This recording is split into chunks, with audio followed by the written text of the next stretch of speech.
Il gruppo del Tribunale di Nuoro, Claudio Cozzella, condannato a 4 anni per omicidio colposo, derubricato da omicidio volontario Pietro Baraglio, 22 anni, di Orune.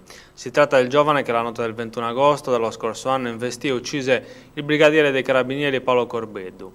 Il militare, originario di Oliena, era in servizio sulla Orune Beat, impegnato in un posto di blocco, quando venne travolto dall'Audi A5 condotta da Baraglio, alla guida senza patente, che non si fermò all'alto del carabiniere, lo travolse scaraventandolo a 15 metri di distanza. Il militare morì per le ferite riportate. Quanto all'investitore, dopo la fuga venne identificato dai carabinieri e si consegnò alla squadra mobile della questura di Nuoro qualche giorno dopo. Il pubblico ministero Andrea Schirra aveva chiesto al GUP una condanna a 16 anni e 4 mesi per il reato di omicidio volontario.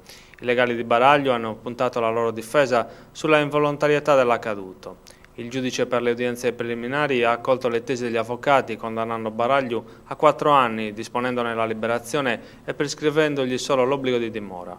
Una sentenza che sicuramente farà discutere e susciterà polemiche. La morte del brigadiere Paolo Corbeddu, che prestava servizio nella stazione di Orune, aveva suscitato una grande commozione. I colleghi del comando provinciale di Nuoro e della compagnia di Bitti, insieme alle amministrazioni comunali di Orune e Oliena, hanno dedicato un cipo commemorativo al sacrificio di Corbeddu, caduto in servizio. Il 13 aprile, all'altezza del chilometro 72,900, nel punto in cui il militare perse la vita, alla presenza delle autorità civili e militari, è stato inaugurato un monumento, una roccia di granito in cui è stata incastonata una targa commemorativa.